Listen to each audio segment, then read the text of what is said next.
By the way, papaimbestigahan daw ng Congress, okay, ni Abante. Yang na yan, ang pagsisiwalat ni Madriaga. Okay? O pag-open na naman sila ng investigation dahil nga itong hindi daw ito pwedeng palagpasin. Sabi ng mga ang isiniwalat ng isang nakakulong sa piitan dahil sa kidnap for ransom, mga kababayan, at may tatlong na may involved na tatlong na during that time nung siya ay nire-raid ang bahay niya, nung inuhuli siya, tapos ngayon, binibigyan ngayon, okay, ng diin, ng saysay, ng mga bangag dyan sa Kongreso. Na ito ay paiimbestigahan dahil sinabi nitong Ramel Madriaga na si Inday ay tumanggap ng pogo, chuchu-chuchu. Kaya ito talagang mag-iingat si Sara. Hindi lahat ng nagpapapicture kay Inday Sara, mga kababayan, ay close sila. Like ako, ilang beses na ako nagpapicture kay Inday Sara. Close ba kami? Diba? Pwede ako magpanggap. Close kami ni Inday, chami-chami, ganun-ganun. Maniniwala kayo, di ba? Kung ako ay sindikato, scammer o team Alpot. Kaya ito sa mga nataong nasa likod ni Inday Sara, talagang dapat hindi niya binibigyan ng tsansa, okay, na makapasok ang mga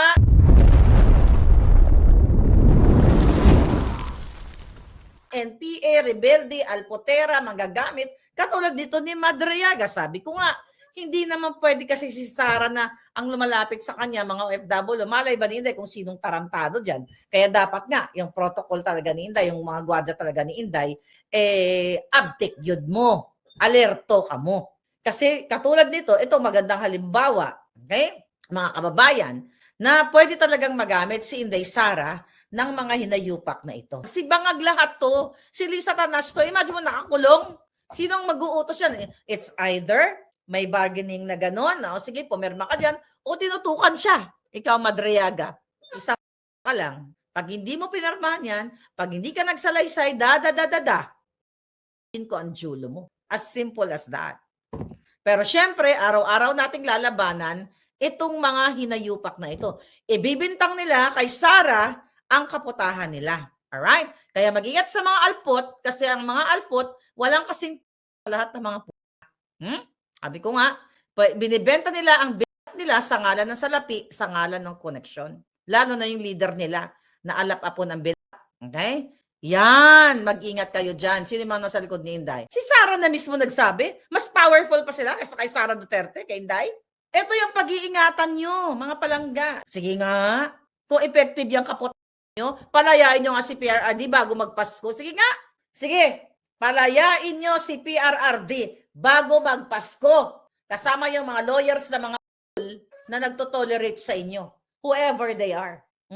Yung mga na mga lawyers sa likod nila, na alam naman ninyo mga lawyers na mga na hindi mapapalaya si PRRD. Mga traidor kayo. Suportahan. Nye, biga-biga. Alpot-alpot. Patotot. Diba?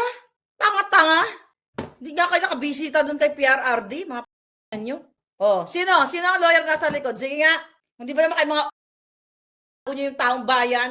Nasuporta kayo sa mga alpot? Mapapalaya nyo si PRRD dyan? Sa petisyon na yan? Kung magaling kayo, ang mga nasa likod ni PRRD, kung magaling kayong lawyer ni PRRD, hindi nakidnap si PRRD. Yaan ang pakatandaan nyo.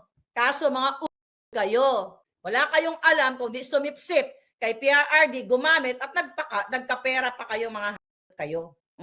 Now, ngayon si Inday Sara, binabaliktad na mga eto, 2024, tignan nyo yung post ko. Naalala nyo yung posting ko? Lakihan natin, mga hitad. O, balikan ko kayo. Nakita nyo ba yan? O, August 29. Actually, more than March. Hindi, March. Kailan ba yan? March 1 ko pa yan, ha? March 1 ko pa yan pala. Ayan, o. Nakasa taas. Nakita nyo yung date? Wait. March 1. Nakita nyo yung date sa taas? March 1 yan, 2024. Nakita nyo yung picture ni Rainier Chu. Ayan si Lisa Tanas. Ito si Cassandra Ong, Whirlwind Corporation. Yung hinahunting nila. Nagbigay yan ng pera. Yan, mga Chinese business personalities na yan. Ayan yung Rainier Chu. Sabi ng mga bangag, AI daw. Sinabi yan ni Chico, AI daw, nataranta sila. Pero noong August 26, kinonfirm ni Atty. Topacio na abogado ni Cassandra Ong, ang picture ay authentic. Then, the next day, nung kinonfirm ni Topacio, the next day, nataranta si Benedict Chico at ang iba niyang mga kasama sa picture at inamin nila na totoo ang picture. pero kuha pa daw noong 2020 kasagsagan ng pandemic. Pero syempre, hindi sila makakaligtas sa mata ni Maharlika at ni Cathy Binag. At sabi ko nga, wala!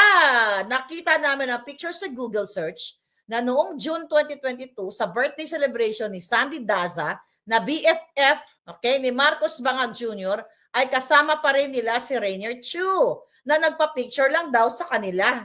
So ano to, stalker si Rainier? At mabait lang ba si Bangag na pinaupo pa siya sa tabi niya?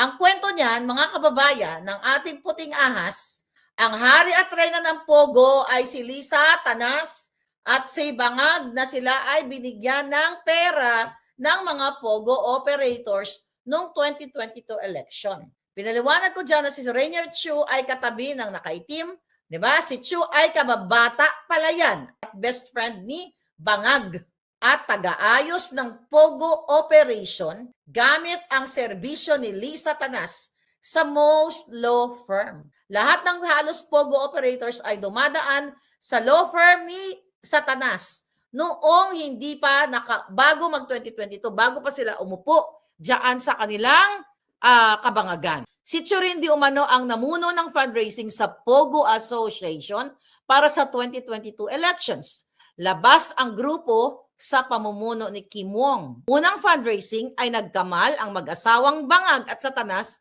ng 250 million pesos. Pangalawang fundraising, 500 million naman. Ang pera ay dineretso sa bilat ni Lisa Tanas at dinala sa Nara, doon sa bahay nila sa Forbes Park. Ito yan. Yan. Last year ko pa sinabi sa inyo. Bakit ayaw imbestigahan ito, mga palangga? Bakit ayaw imbestigahan ito ng Kongreso ni Abanting Hayop na yan, dyan sa Senado? Bakit si Sara naman ngayon, di ba? Si Sara naman ngayon actually hindi na dapat natin tinatanong yan. Alam na natin. Ang reyna at hari ng pulburon ay si Bangag Jr. Dahil mismo sila ay nagkukonsumo ng kanilang pang-adik. Ay na si Tantoco. Inamin na ni Dina Arroyo Tantoco na silang mag-asawa ay nag-adik. Anong ginawa ng Senado at Kongreso? Inimbestigahan ba nila?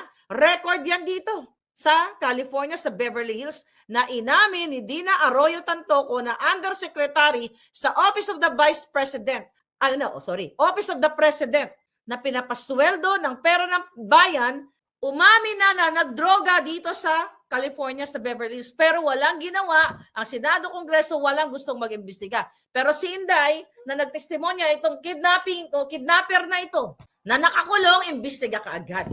Tama si Hari, which is alam natin lahat, smear campaign. Paninira dito kay Inday Sara dahil alam nila na wala silang hindi sila uubra. Kung mag-e-eleksyon ngayon, talo na itong mga hinayupak na ito.